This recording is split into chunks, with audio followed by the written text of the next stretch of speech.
Hey y'all, it's Spooky Girl. I thought we have a little chat.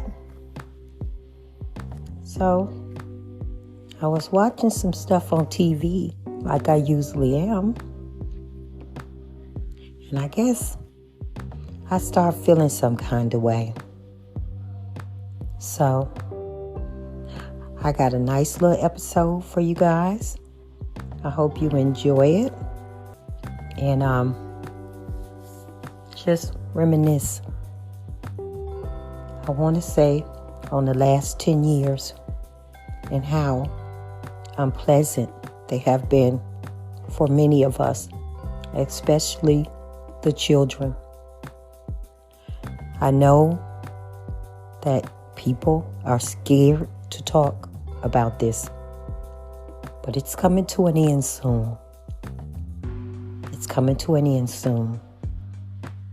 And I want to say to you guys that have been tricked, manipulated, bullied, and you think that you are being mean and nasty. And that's what you have been manipulated to think. You've been kind all your life. You let your neighbors borrow. You let your families borrow. You babysat. You raised your kids. You took good care of your kids the best you could. You help out people. You might even give out $1 or $2 to someone homeless. But here this group comes along. And out of all the good things you've done in your life, these people that are really the evil ones, they are really the mean, nasty ones. And they have flipped it and tricked us to think it's us. Here they come along, tricking us and manipulating us and making us think, after we have been kind and compassionate most of our lives, that we are being non-compassionate and unkind because we don't want to share our spaces with men. All this kindness we've done, all this kindness, you raise your kids, you love your kids, you probably raise some relatives' kids too. There's a lot of us that had to raise other people's kids, family members. And that's kind. You don't have to do that. You don't have to loan your money. You don't have to share your food. You don't have to do those things. And so these people have convinced us that we are the bad ones. We have been convinced that we are the bad ones. And this is not true. All the nice things and the kind things you've done all your life, some of you probably taken care of your elderly parents, grandparents, and these people come along and all of a sudden they tell us that we're unkind. We're not compassionate. Because we don't want men in our spaces. We don't want our little girls' trophies and scholarships being taken away by males. That we are unkind for that. So I want you to know, you guys out there that has taken care of your mom and your dads, during their last years or during their sickness, and any other relatives, friends, you raised your kids, you've let people borrow, you are kind. You are kind. You are not evil and mean because you want what's best for your daughters. And so the gig is up, and the gig is up. And I just wanted to share that with y'all. And so I have some content that I want to share with you guys. And hopefully it helps you to know that you are not a bigot. You are not a nasty, mean person because you don't want males in the bathroom with your daughters. Stop letting people make you think that.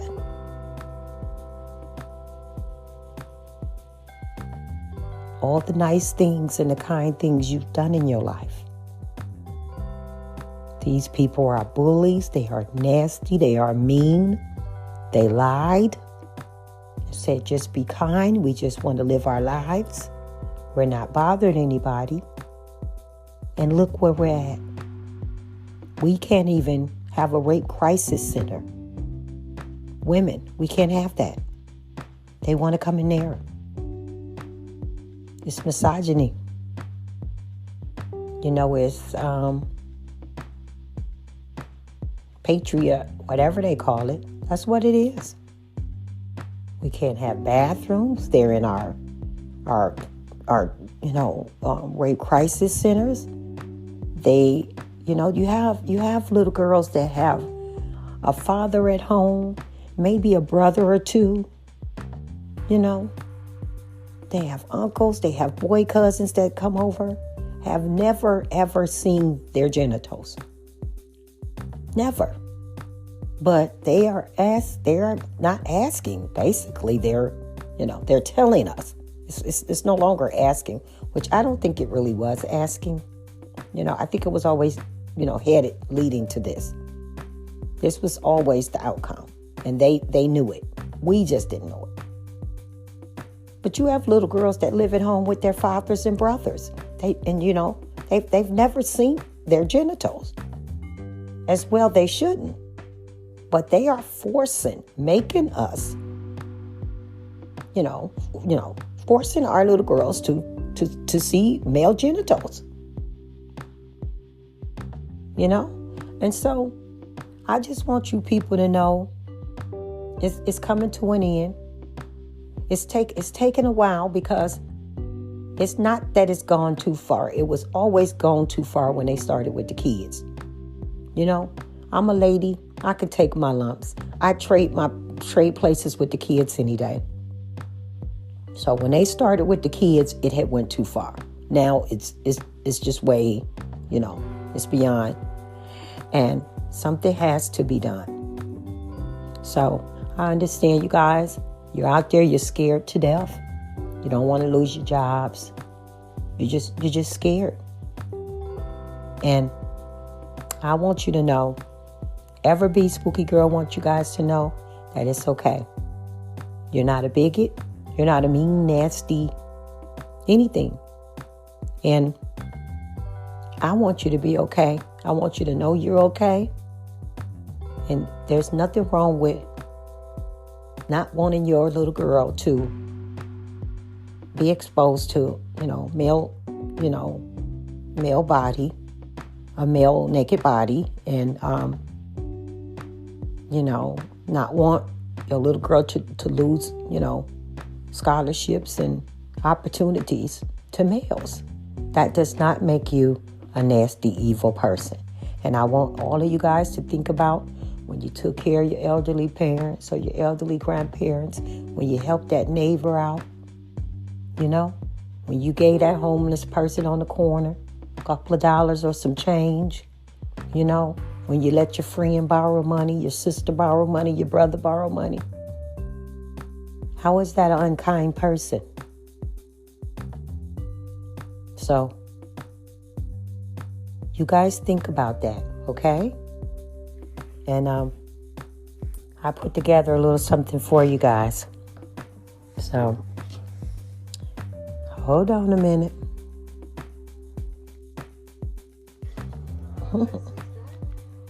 Give me a second.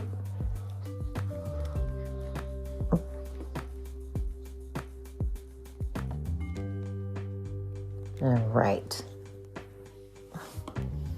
Okay, here we go.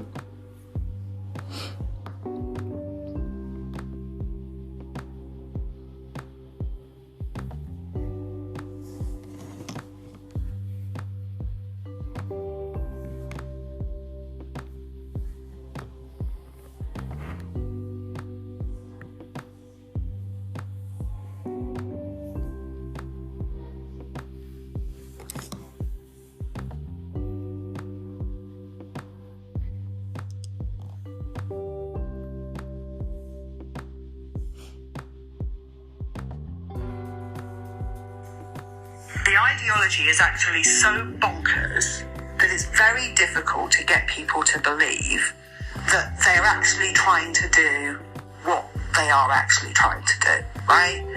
You know, you still get people coming out being like, they just want to live their lives and just be it's like, if we were just talking about transsexuals who just wanted to live their lives and needed some accommodation to be able to move through the world, then we would not be in this situation. They're not just trying to live their lives. They're trying to redefine the sex question on the census. They're trying to make it impossible for female people to have female-only rape counselling. They're trying to make it impossible for female people to ask for a female healthcare practitioner. They're putting male sex offenders in women's prisons. They're potentially going to destroy women's sport, right?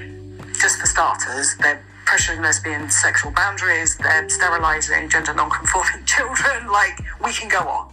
Right? That's and that's a lot of that is grounded on this kind of insane sex denialist aspect of the ideology, right? So you come along and you tell people, no, what we're objecting to is like the political erasure of sex, right? We're objecting to the sex question on the census being removed. We're objecting to you destroying the data by which we would be able to measure the pay gap between male people and female people, or the representation of female people in parliament or in any workplace, or how much domestic labour is being done by female people as opposed to male people, or any of the statistics that we would actually need in order to be able to track and challenge the discrimination and oppression of female people. And then people obviously just go, oh, well, that's not happening, that's crazy, no one's denying that. And we're like, look, we have the evidence. This is what is happening. In terms of the ideas, actually, what these gender recognition proposals will allow is exactly what you've said, that men will wake up one day and say, I declare that I'm a woman, and not only will society have to accept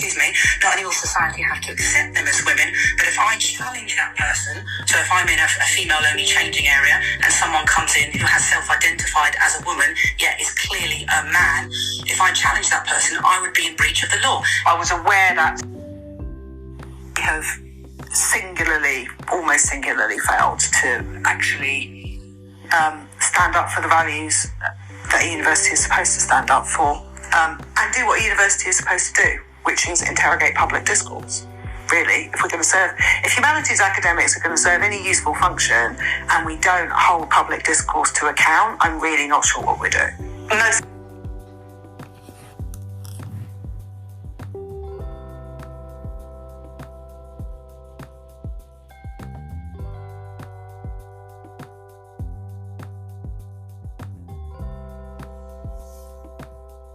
Forms, what was your sex assigned at birth? And this is an absolute nonsense. Sex is not assigned at birth. When you are conceived, you are conceived as a male or a female embryo, and this develops into a male or a female fetus, which is the name for what you are when you're still in the womb. And this is noted in, for example, ultrasound scans done about halfway through pregnancy. And then it's observed again and confirmed at birth, or if someone hasn't had an ultrasound, observed for the first time at birth. Every society does this. Many women give birth in places where there's no doctor or even midwife there, but people still manage to tell what sex a child is because it's observed through looking at the external genitalia. The the rapidity of all this. I look back to, 5 or 6 years ago when this was all quite new, and people hadn't really heard of any of it, and you could have open conversations saying this is all a bit daft, isn't it? You could see it coming, and we fast forward to now. The world is captured by the crazy. Mantra trans women are women for women. Well, first of all, it's an absolute nonsense. It doesn't make any sense. Well, if trans women are women, then they're not trans women. So therefore the statement is women are women. So if trans women are not women, or they're some other type of women, then the question is, what is it about this type of women that makes them distinct from other types of women? And the answer obviously is that they're male, and therefore they're not women, because women are female. So if trans women are not male and are women in the way that other women are women, then they're not trans women, and then the statement trans women are women doesn't need to exist. So it's a logical contradiction, right? There has to be a recognition of sex. Trans women are male people who identify as women. That is a different class of things from female people, because female people do not identify as women. Female people are women. Because the word woman has had a very stable meaning for centuries, and it means an adult human female.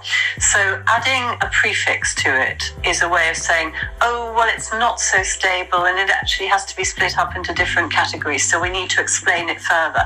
And that allows other people into that category. So instead of being a woman being an adult human female, suddenly it includes men who identify as women, it includes trans women. And so we then have to kind of have a marker to show, A, that we're actually the biologically female type, and B, that we accept the ideology. So it's wrong on two grounds. One, because it's coerced speech. I mean, I'm not cis. I don't know any woman who describes herself as cis. But it's also wrong just in a linguistic sense, because the word woman is adequate for its job, and it still means the same it always has.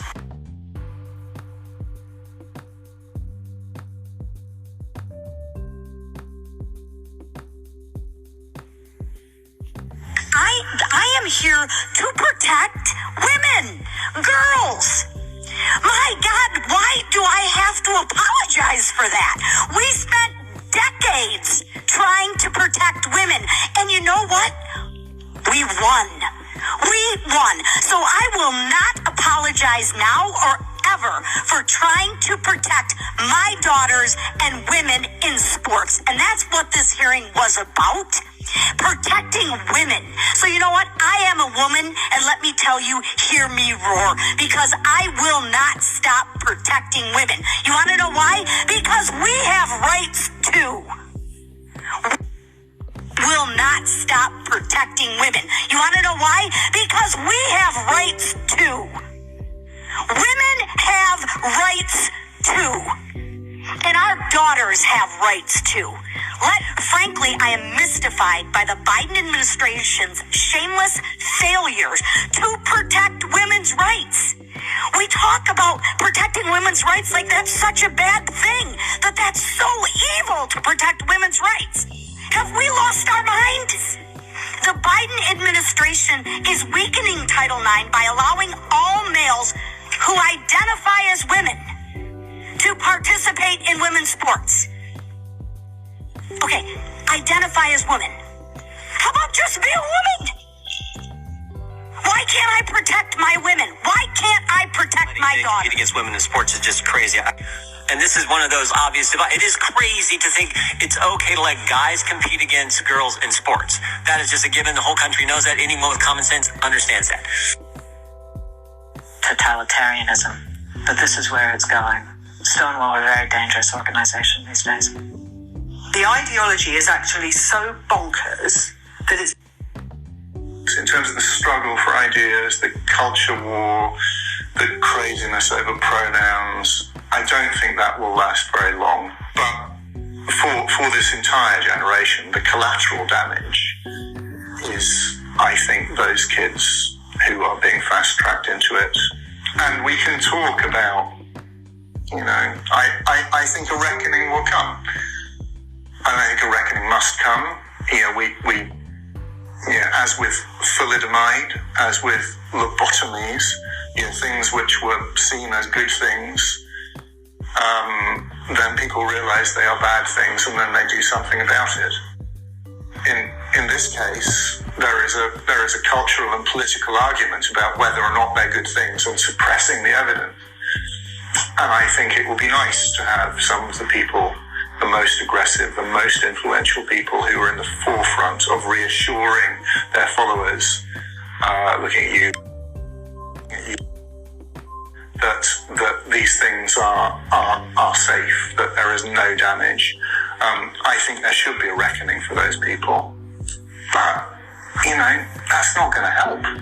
If you're a young person, your body has changed for life, and you're sterile, you can't have children, and then you decide you want to, maybe you've got some compensation, but it's probably not going to be enough.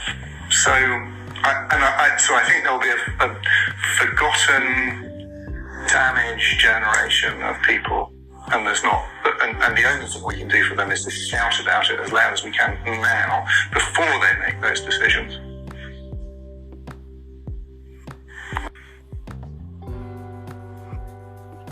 They have made a very large miscalculation because they mistook actual women for their projections, and they misunderstood that women are actually generally quite accommodating until you really, really take the piss and we put a line down, and then we will not fucking move.